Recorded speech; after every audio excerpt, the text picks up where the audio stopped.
Matius 18 ayat 20. Sebab di mana 2 atau 3 orang berkumpul dalam namaku, di situ aku ada di tengah-tengah mereka. Selamat pagi jemaat yang dikasihi Tuhan. Sebentar lagi kita akan segera masuk ke dalam ibadah online GSJA Efrata. Sebelum ibadah dimulai, marilah kita semua mempersiapkan diri kita dengan memakai pakaian yang rapi dan pantas, karena kita akan bertemu Tuhan Yesus. Meski beribadah secara online, hindari hal-hal yang dapat mengganggu selama beribadah, seperti mematikan dering handphone dan tidak sambil makan atau minum. Persiapkan Alkitab dan buku catatan. Mengikuti ibadah sampai akhir sama seperti saat di gereja. Selamat beribadah, Tuhan Yesus memberkati. Shalom, senang sekali pada hari ini kita bertemu kembali dalam ibadah online GSJA Efrata. Mari kita membuka hati kita, mau siapkan hati kita untuk memuji, menyembah Tuhan pada hari ini. Mari kita satu di dalam doa. Kami bersyukur dan berterima kasih Tuhan, Engkau yang sudah mempersatukan kami kembali dalam ibadah pada hari ini. Mari siapkan setiap hati kami, biar hati kami terbuka untuk memuji, menyembah, mengagungkan Engkau Tuhan. Meskipun keadaan tidak sesuai dengan keinginan kami pada saat ini, tetapi kami mau tanggalkan semuanya, kami mau mengagungkan Engkau Tuhan. Terima kasih Tuhan Yesus, dalam nama Tuhan Yesus kami sudah berdoa. Amin. Mari mengangkat pujian dengan segenap hati kita, mengagungkan Dia buat setiap kasih-Nya, pengorbanannya dalam hidup kita. Haleluya, haleluya. Syukur Tuhan. Terima kasih buat kasih-Mu, buat pengorbanan-Mu yang bagi kami Tuhan. Haleluya.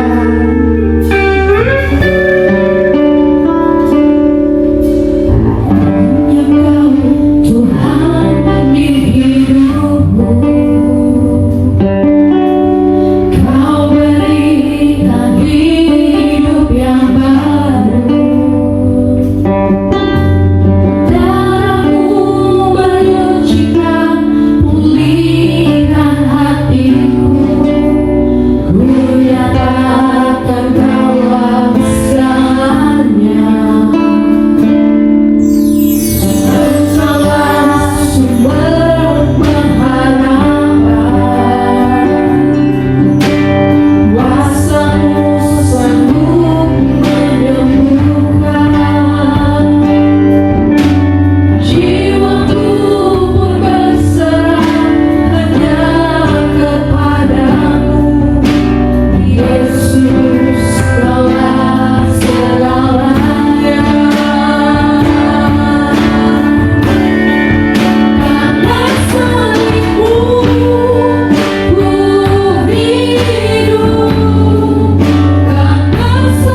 Shalom Bapak Ibu Saudara sekalian yang dikasihi Tuhan dimanapun saudara berada.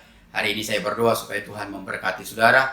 Tuhan menyatakan mujizatnya, pertolongannya secara ajaib di dalam hidup saudara, di dalam ibadah pada pagi hari ini. Saya akan berbicara kepada saudara tentang ada 6 rahasia untuk bahagia.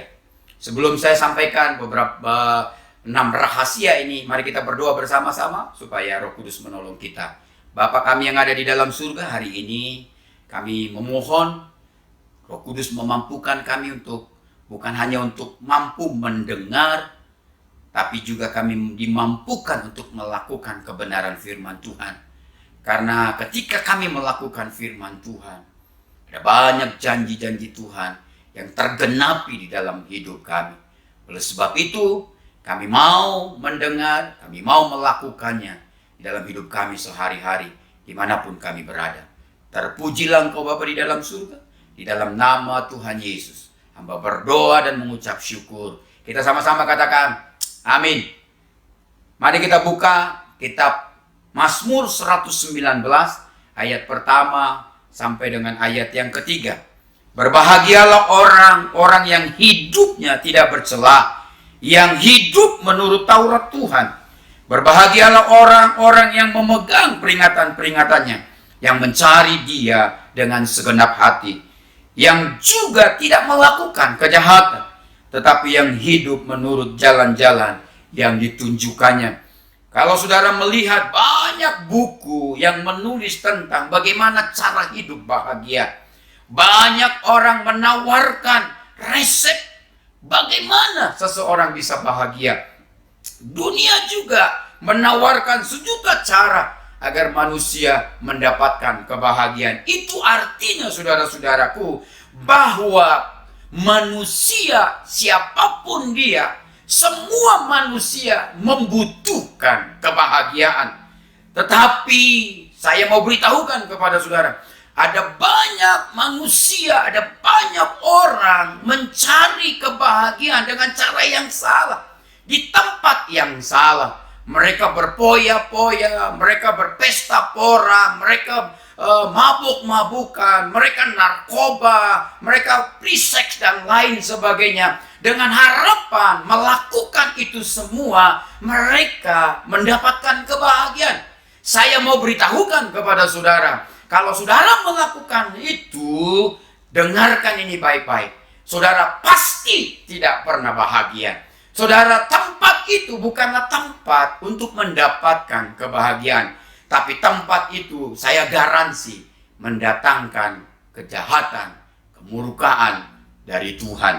Oleh sebab itu saudara-saudaraku, dan Yesaya, kalau saudara baca Yesaya pasal yang ke-55 ayat 1 dan 2, Yesaya tahu 2500 tahun yang lalu Yesaya melihat hal yang sama, bahwa manusia, kecenderungan manusia untuk mendapatkan kebahagiaan dengan cara dan di tempat yang salah. Oleh sebab itu dengan lembut Yesaya membawa manusia, membawa orang-orang percaya, membawa umat Tuhan kepada tempat yang benar untuk mendapatkan kebahagiaan. Yesaya 55 ayat 1 dan 2 dikatakan, ayo, hai semua orang yang haus, marilah dan minumlah air.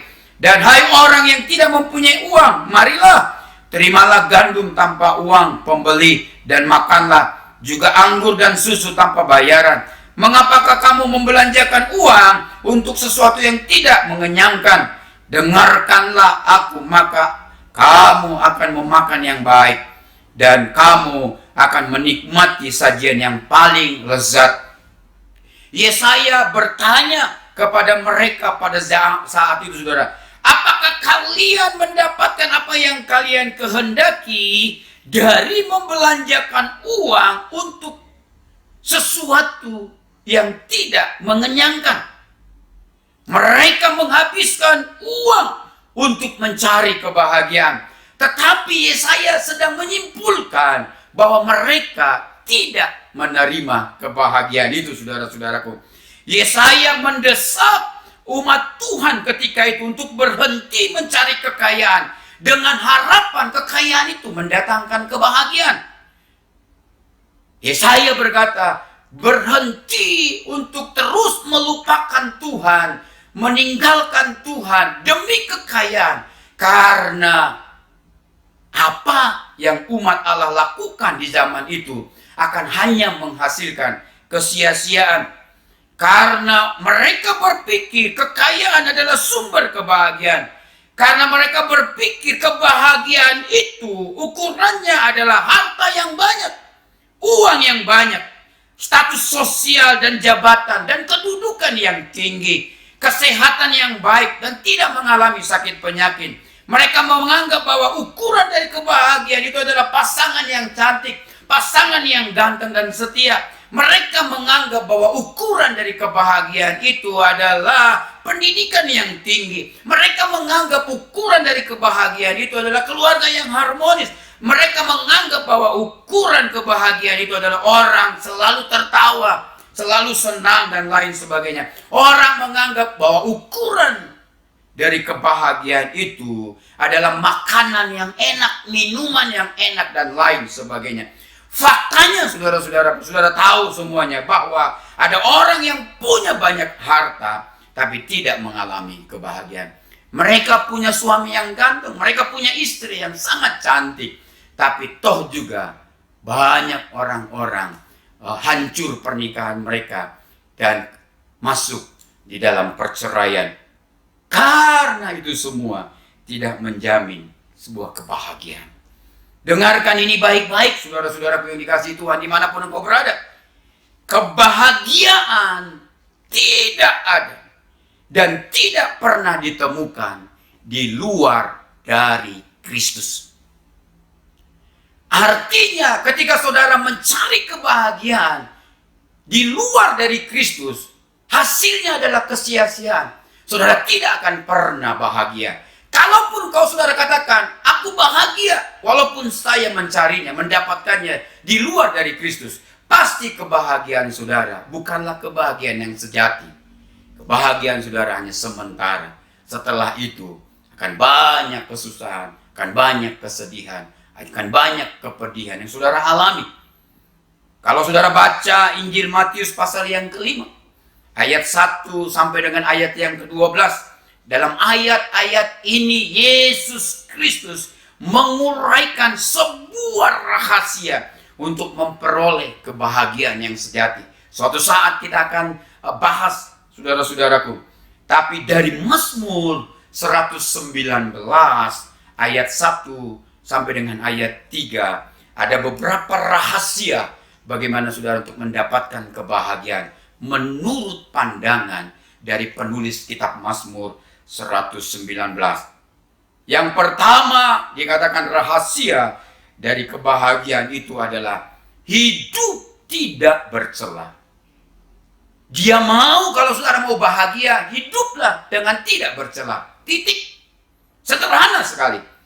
Baca ayat 1. Bagian dari A dikatakan, berbahagialah orang yang hidupnya tidak bercela. Titik. Hidup tidak bercela sama dengan seseorang yang memiliki moralitas yang baik, yang tinggi. Dapat dipertanggungjawabkan. Hidup yang tidak bercela sama dengan seseorang yang memiliki integritas. Hidup yang tidak bercela sama dengan orang jujur, orang setia, orang yang tulus di hadapan Tuhan. Semua karakter ini saya katakan sangat disukai oleh Tuhan. Bagi orang yang memiliki karakter ini, penulis Mazmur dikatakan, siapapun orang-orang yang memiliki karakter ini, Tuhan berjanji akan mencurahkan berkat-Nya dan kebahagiaannya kepada mereka. Karena berbahagialah orang-orang yang hidupnya tidak bercela. Itu rahasia yang pertama. Kalau saudara ingin bahagia, hiduplah tanpa celah. Hiduplah tidak bercela. Yang kedua, rahasia kebahagiaan hidup adalah, saudara lihat bagian B dari ayat yang pertama. Dikatakan berbahagialah orang yang hidup menurut Taurat Tuhan. Jadi yang kedua rahasia untuk bahagia adalah hiduplah sesuai dengan firman Tuhan. Firman Tuhan adalah pedoman hidup saya. Firman Tuhan juga seharusnya dimanapun saudara berada, seharusnya menjadi pedoman hidup saudara. Firman Tuhan adalah hukum utama bagi hidup kita yang percaya kepada Tuhan Yesus sebagai Tuhan dan Juru Selamatnya. Firman Tuhan harusnya menjadi pagar tembok yang kokoh, yang akan memagari kita dari tindakan-tindakan yang tidak menyenangkan hati Tuhan. Firman Tuhan seharusnya kita taati bersama-sama. Maka firman itu akan menjamin kita, membawa kita kepada kebahagiaan hidup, saudara-saudaraku. Yang ketiga, saya mau beritahukan kepada saudara, rahasia bahagia menurut Kitab Mazmur 119 adalah yang ketiga. Di ayat yang ketiga bagian B dikatakan, berbahagialah orang yang hidup menurut jalan-jalan yang ditunjukkan Allah. Jadi rahasia yang ketiga supaya saudara bisa bahagia sepanjang minggu ini adalah hiduplah di jalan-jalannya Tuhan. Jangan pernah hidup di jalan-jalannya dunia. Jangan pernah hidup di jalan-jalannya iblis. Jangan pernah hidup di jalan-jalannya yang tidak pernah Allah bawa saudara masuk ke sana. Jalan Allah menunjukkan prinsip bagaimana hubungan saudara, bagaimana hubungan saya dengan Kristus Tuhan kita, bagaimana hubungan saya dengan Bapa di surga, bagaimana hubungan saya dengan Roh Kudus, begitu juga hubungan saudara dengan Bapa dan Roh Kudus. Firman Allah, jalan-jalan Allah sangat berbeda dengan jalan-jalan dunia. Jalan-jalan dunia itu pasti bertentangan dengan jalan-jalan Allah.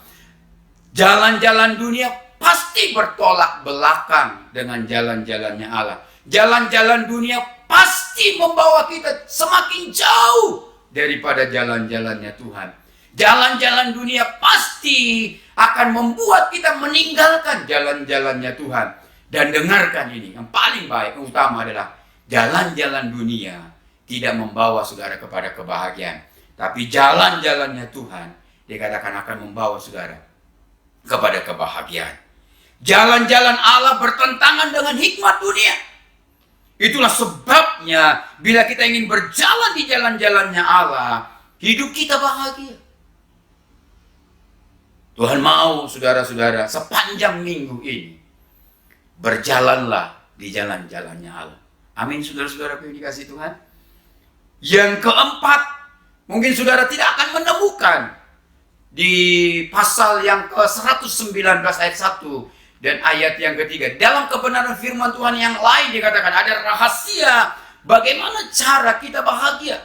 Yang keempat dikatakan, berhentilah saudara-saudaraku, Bapak, Ibu, saudara-saudaraku yang dikasihi Tuhan dimanapun engkau berada, berhentilah khawatir. Ketika engkau berhenti khawatir, Alkitab ingin memberitahukan kepada saudara, cara untuk mendapatkan kebahagiaan itu adalah berhenti khawatir. Banyak orang hidup di dalam rasa cemas dan khawatir mengenai apa yang belum terjadi. Kita sering takut dan tidak tahu apa yang sedang kita takutkan. Kita tidak tahu apa yang sedang kita khawatirkan. Orang seperti ini tidak akan bisa menikmati anugerah Tuhan, tidak bisa menikmati kehidupannya, dan tidak bisa menikmati kebahagiaan. Seringkali kekhawatiran, saya katakan, membuat kita kehilangan banyak hal yang berharga yang Tuhan sediakan setiap saat kepada kita. Tapi kekhawatiran itu menghancurkan kebahagiaan itu. Kekhawatiran itu menjauhkan berkat-berkat Tuhan yang disediakan buat kita. Kekhawatiran itu membuat pandangan kita jauh dari apa yang sudah Tuhan sediakan. Sehingga kita tidak tahu. Karena kekhawatiran kita menguasai pikiran dan hati kita. Sayang, seringkali kekhawatiran itu tidak terbukti separah apa yang pernah kita khawatirkan, saudara-saudara. Oleh sebab itu Mazmur 55 ayat 23 dikatakan, serahkanlah kekhawatiranmu kepada Tuhan, maka Ia akan memelihara engkau. Tidak untuk selama-lamanya dibiarkannya orang benar itu goyah. Jadi cara yang terbaik ketika saudara khawatir, buru-buru serahkan ke dalam tangan Tuhan. Beritahu bahwa saudara sedang khawatir. Beritahu apa yang saudara sedang khawatirkan. Karena itulah cara yang sangat baik untuk mendapatkan kebahagiaan. Banyak orang di masa sekarang khawatir karena pekerjaan mereka. Khawatir karena takut di PHK. Khawatir karena usianya di masa-masa sekarang sudah mendekati usia pensiun. Khawatir tentang pasangan hidup yang tidak kunjung datang. Khawatir tidak punya tempat tinggal. Khawatir tidak punya uang. Khawatir tentang penyakitnya. Khawatir tentang usahanya. Khawatir juga tentang anak-anaknya dan lain sebagainya. Tapi ketika kekhawatiran itu menyerang, Mazmur 55 ayat 23, cara terbaik untuk mengatasi kekhawatiran adalah menyerahkannya ke dalam tangan Tuhan. Tuhan pasti tolong saudara. Amin, saudara-saudara. Kata Tuhan Yesus, saudara-saudara, serahkanlah kekhawatiranmu ke dalam tanganku. Karena di dalam tangannya pasti kita mendapatkan kemenangan. Pasti kita mendapatkan kelegaan. Pasti kita mendapatkan pertolongan. Dia yang tahu hari esok, saudara-saudaraku. Oleh sebab itu, kalau engkau serahkan kekhawatiranmu kepada Dia, Dia tahu apa yang harus Dia lakukan. Ketika Dia bertindak dengan cara yang ajaib untuk kebahagiaan saudara dan kebahagiaan saya. Biarkan Tuhan menolong saudara. Biarkan Tuhan memelihara saudara. Biarkan Tuhan yang membuka jalan kepada saudara. Biarkan Tuhan yang mencari solusi di dalam kehidupan saudara. Matius 6 ayat 26 dikatakan, pandanglah burung-burung di langit yang tidak menabur dan tidak menuai dan tidak mengumpulkan bekal dalam lumbung, namun diberi makan oleh Bapamu yang di surga. Bukankah kamu melebihi dari burung-burung itu?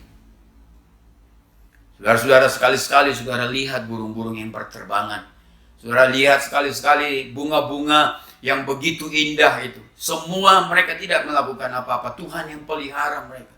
Tuhan yang memberikan keindahan buat bunga-bunga itu, saudara. Burung-burung itu tidak pernah menanam, tapi terpelihara oleh Tuhan. Mereka itu tidak berarti bagi Tuhan. Saudara dan saya spesial di mata Tuhan. Masa sih burung dipelihara, engkau dan saya yang spesial di mata Tuhan, yang Tuhan rela mati buat saudara, Tuhan biarkan kita, saudara. Tuhan hancurkan kita. No. Dia lebih, saudara dan saya lebih berharga daripada bunga bakung yang sangat amat indah.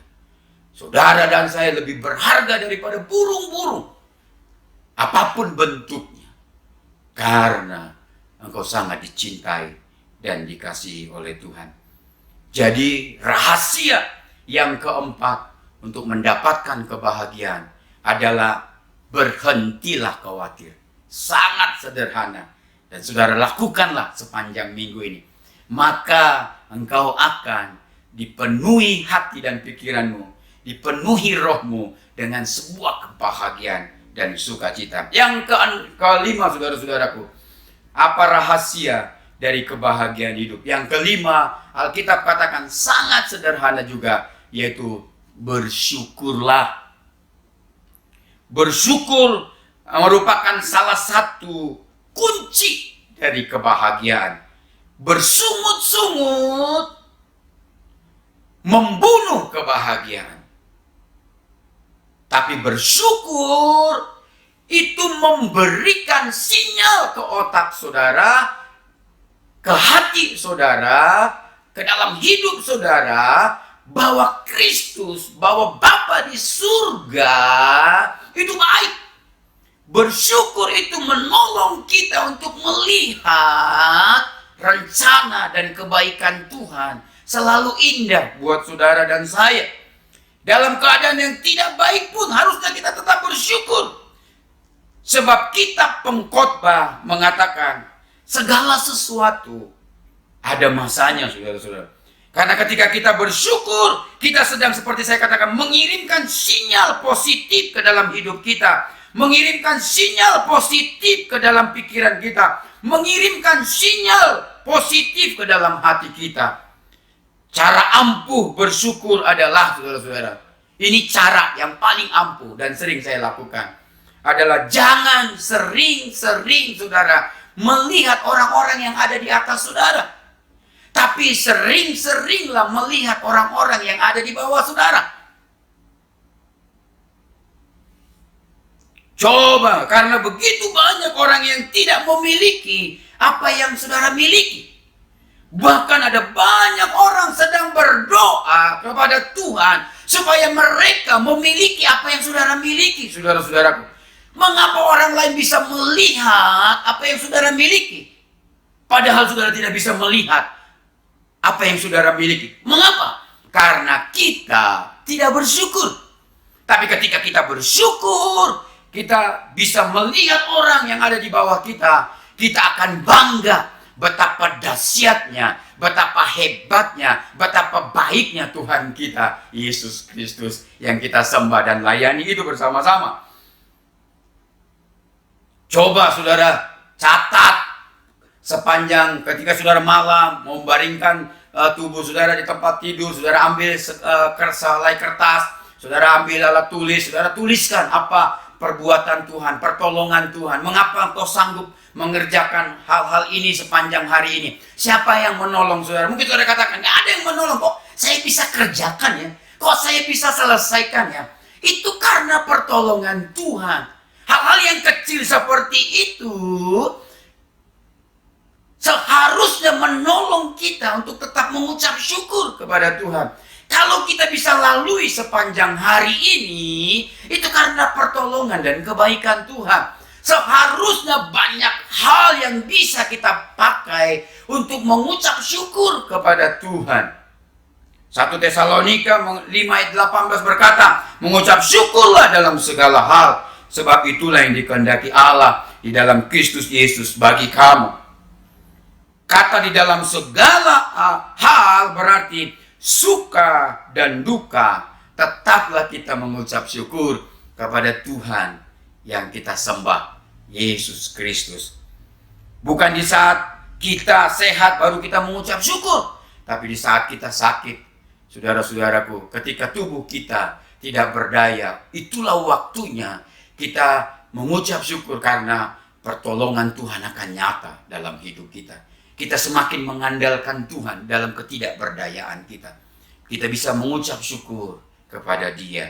Ketika kita bersyukur tidak hanya pada saat kita mendapatkan pekerjaan yang baik, tapi pada saat kita di PHK seharusnya kita bersyukur, saudara-saudara. Mengapa? Karena saudara percaya bahwa Tuhan akan pelihara dan Tuhan akan menyediakan yang terbaik buat saudara.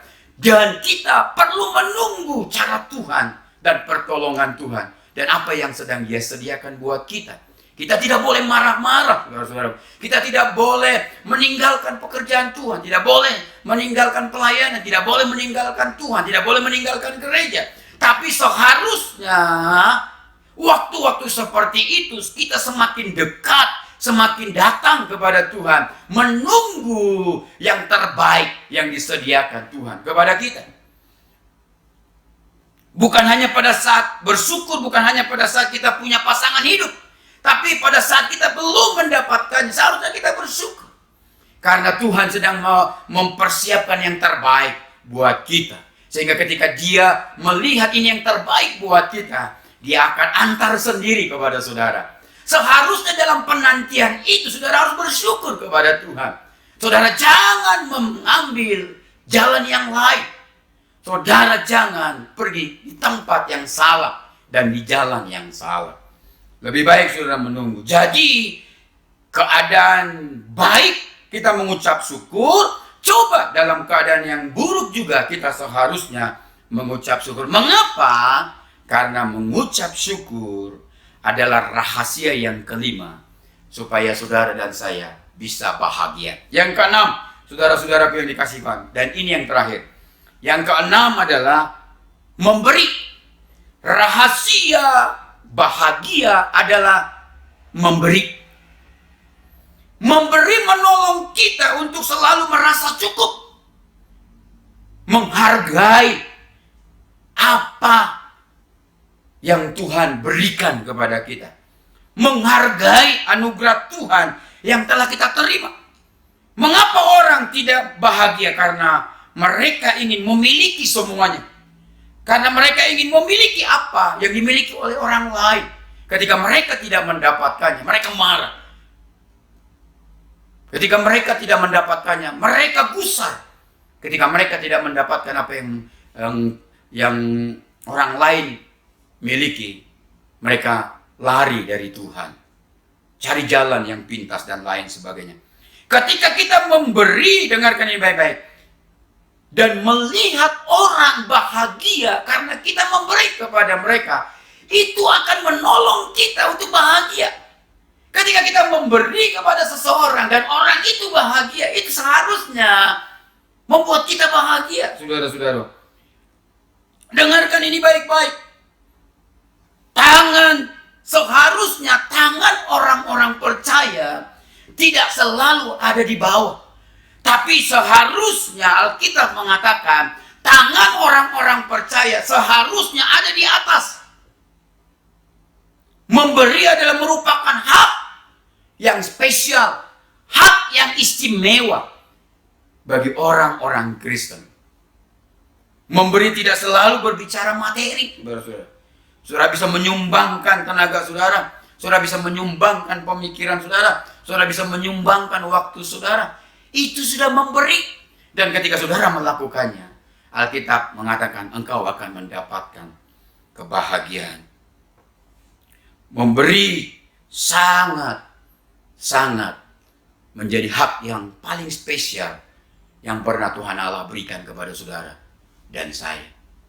Oleh sebab itu, saudara-saudara, memberilah, maka saudara akan mendapatkan kebahagiaan. 2 Korintus pasal 9 ayat 7 dikatakan, hendaklah masing-masing memberi menurut kerelaan hatinya, jangan dengan sedih hati atau karena paksaan, sebab Allah mengasihi orang-orang yang memberi dengan sukacita. Matius pasal yang ke-6 ayat 3 dan 4 dikatakan, tetapi jika engkau memberi sedekah, jangan diketahui tangan kirimu atau yang diperbuat dengan tangan kananmu. Hendaklah sedekahmu itu diberikan dengan tersembunyi, maka Bapamu yang memelihara yang tersembunyi, melihat yang tersembunyi, akan membalaskannya kepadamu. Dan saudara-saudaraku, banyak orang berpikir, saudara-saudara dengarkan ini, banyak orang berpikir masa-masa sekarang ini, kalau melihat keadaan saya sekarang ini, dia mengatakan bahwa dia hanya layak untuk diberi. Dia hanya layak untuk menerima. Itulah sebabnya kalau dia tidak diberi, dia marah. Itu keliru, saudara-saudara. Itu salah.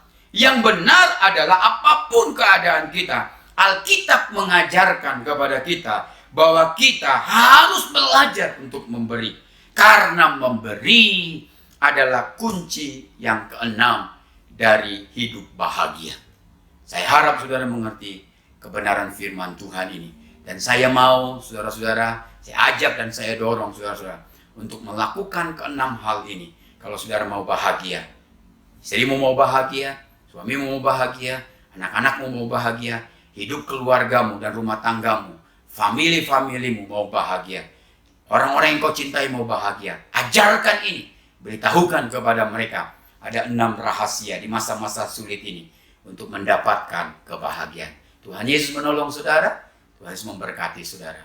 Hari ini kita akan persiapkan hati saudara dan persiapkan hidup saudara benar-benar, karena kita akan masuk di dalam perjamuan kudus hari ini. Haleluya, haleluya. Sebelum kita masuk dalam perjamuan kudus, saya akan berdoa buat saudara hari ini. Kalau saudara sedang sakit dan ingin mujizat kesembuhan terjadi, katakan, Tuhan Yesus, aku mau disembuhkan. aku mau menerima mujizat dari Tuhan. Dan saya berdoa, saudara menerima mujizat pada pagi hari ini dari Tuhan kita Yesus Kristus. Kalau saudara katakan, Tuhan Yesus tolong saya, supaya saya dapat melihat rencana Tuhan, saya dapat melihat pertolongan Tuhan, saya dapat melihat yang Tuhan sediakan sepanjang minggu ini, maka saya berdoa pagi ini, Dia akan memperlihatkan apa yang Dia sedang sediakan buat saudara, untuk saudara nikmati, saudara terima sepanjang minggu ini. Kalau saudara katakan, Tuhan, pagi ini saya lemah, saya butuh kekuatan baru, saya sedang letih, lesu, saya sedang berbeban berat, dan saya mau mengajak saudara datang kepada Tuhan, sumber dari kelegaan itu. Maka pagi ini engkau mendapatkan kelegaan dari Tuhan. Dalam perjamuan kudus ini mungkin saudara katakan, pagi ini sepanjang bulan ini saya melakukan kejahatan, melakukan dosa, melakukan hal-hal yang najis, hal-hal yang kotor, hal-hal yang berdosa, hal-hal yang bertentangan dengan firman Allah, hal-hal yang merusak hidup saya. Saya mau hari ini diampuni oleh Tuhan. Dengarkan ini baik-baik. Belum engkau meminta pengampunan, saya mau beritahukan, berhenti melakukannya. Dan hari ini datang kepada Tuhan. 1 Yohanes 1 ayat 9 mengatakan, ketika engkau datang meminta pengampunan, Tuhan akan mengampuni engkau. Tuhan akan menguduskan engkau. Tuhan akan terus menggenggam tanganmu. Dia akan menerima engkau. Dan Dia akan memeluk engkau. Oleh sebab itu, mari angkat rotimu. Dan saya mau beritahukan terlebih dahulu apa yang Paulus ingatkan kepada saudara ketika saudara masuk dalam perjamuan kudus ini. Dalam 1 Korintus pasal 11 ayat 27 sampai 29 dikatakan, jadi barang siapa dengan cara yang tidak layak makan roti atau minum cawan Tuhan, ia berdosa terhadap tubuh dan darah Tuhan. Karena itu hendaklah tiap-tiap orang menguji dirinya sendiri, dan baru sesudah itu ia makan roti dan minum dari cawan itu. Karena barang siapa makan dan minum tanpa mengakui tubuh Tuhan, ia mendatangkan hukuman atas dirinya. Saudara-saudaraku, angkat rotimu dan biarkan Tuhan menjamahnya dan memberkatinya. Dan dengarkanlah firman Tuhan. Sebab apa yang telah kuteruskan kepadamu, telah kuterima dari Tuhan, yaitu bahwa Tuhan Yesus pada malam waktu ia diserahkan mengambil roti, dan sesudah itu ia mengucap syukur atasnya. Ia memecah-mecahkannya dan berkata, inilah tubuhku yang diserahkan bagi kamu. Perbuatlah ini menjadi peringatan akan aku. Mari kita memakannya di dalam nama Tuhan Yesus.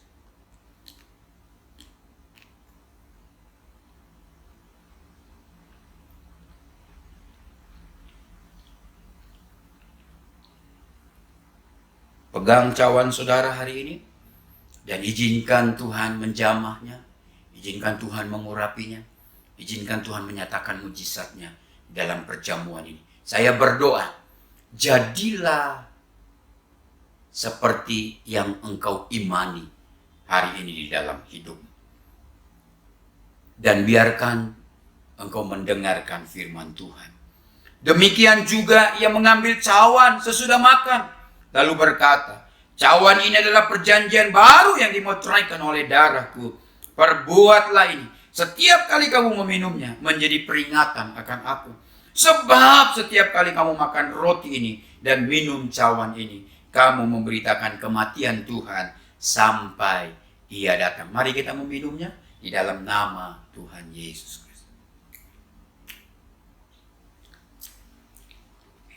Saya ajak saudara bersyukur kepada Tuhan. Berterima kasihlah, sembahlah Dia. Karena Dia telah mati buat saudara. Dia telah berkorban buat saudara. Dia telah mengambil semuanya. Hanya supaya saudara bahagia.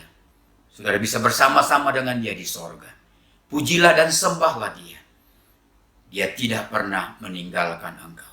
Mari saudara-saudaraku kita berdoa bersama-sama. Saya berdoa supaya apapun yang kau doakan hari ini.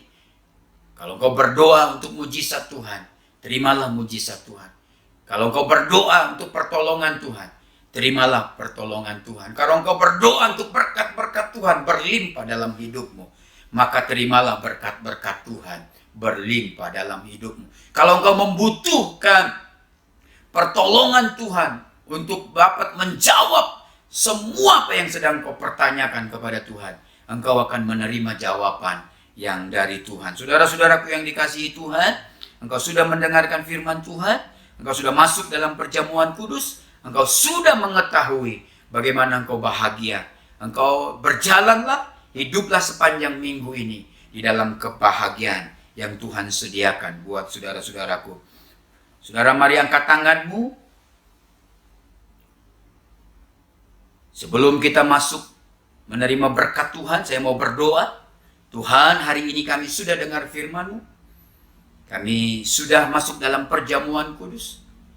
Kami hamba berdoa supaya seluruh kami, dimanapun kami mendengarkan khotbah ini, kebenaran firman Tuhan ini, karena Engkau rindu, Engkau ingin bahwa kami ingin bahagia.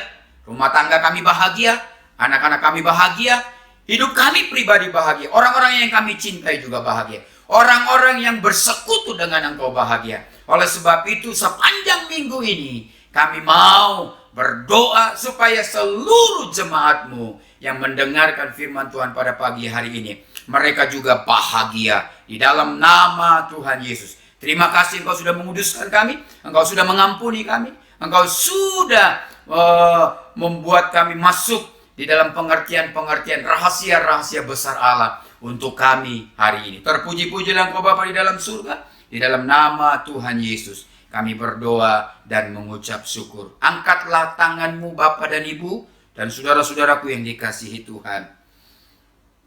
Dengarkan janji Tuhan. Tuhan memberkati engkau dan melindungi engkau. Tuhan menyinari engkau dengan wajahnya dan memberi engkau kasih karunia. Tuhan menghadapkan wajahnya kepadamu dan memberi engkau damai sejahtera. Saudara-saudaraku, terimalah berkat dari Allah Bapa kita, kasih sayang dari Yesus Kristus, serta persekutuan dari Roh Kudus akan menaungi hidupmu dan orang-orang yang kau cintai. Dimanapun engkau berada, berkat ini, penyertaannya akan nyata dalam hidup saudara hari ini sampai selama-lamanya. Haleluya. Mari kita sama-sama katakan amin.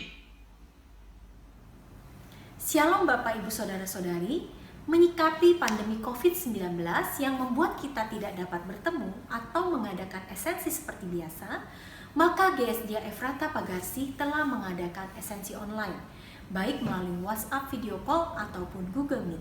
Kami berharap Bapak, Ibu, Saudara-saudari dapat bergabung bersama dengan kami.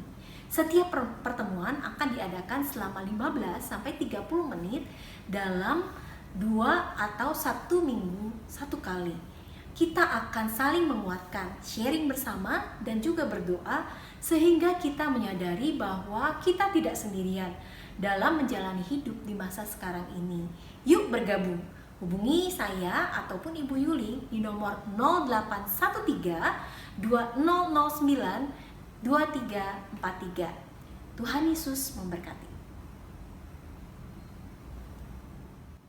Shalom Efrata Kids, apa kabar nih? Semoga kalian baik-baik aja ya. Dikarenakan pandemi COVID-19 ini, kita sudah tidak bertemu kurang lebih hampir 3 bulan. Oleh karena itu, kita akan bertemu secara online setiap hari Minggu.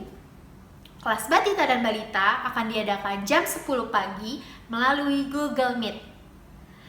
Kelas Pratama dan Madya akan diadakan jam 4 sore melalui WhatsApp video call. Kelas Tunas Remaja akan diadakan jam 7 malam melalui WhatsApp video call juga. Jangan sampai ketinggalan ya, segera hubungi saya di nomor 0895 3437 90970. Sampai ketemu semuanya. God bless you. Terima kasih telah mengikuti ibadah online GSJ Efrata. Untuk persembahan umum dan persepuluhan dapat ditransfer melalui rekening BCA dengan nomor rekening 1763 013344 atas nama Gereja Sidang Jemaat Allah. Untuk memudahkan pencatatan bendahara gereja, sangat membantu sekali jika setiap persembahan dibedakan dengan cara sebagai berikut. Untuk persembahan umum, berikan angka 1 pada digit terakhir nominal. Contoh 20.000 1. Untuk persepuluhan, berikan angka 2 pada digit terakhir nominal. Contoh 20.000 2. Jangan lewatkan ibadah online di channel GSDA Efrata selanjutnya. Dan jangan lupa subscribe dan aktifkan notifikasinya. Selamat bergabung di keluarga GSDA Efrata. Terima kasih sudah beribadah bersama kami. Tuhan Yesus memberkati.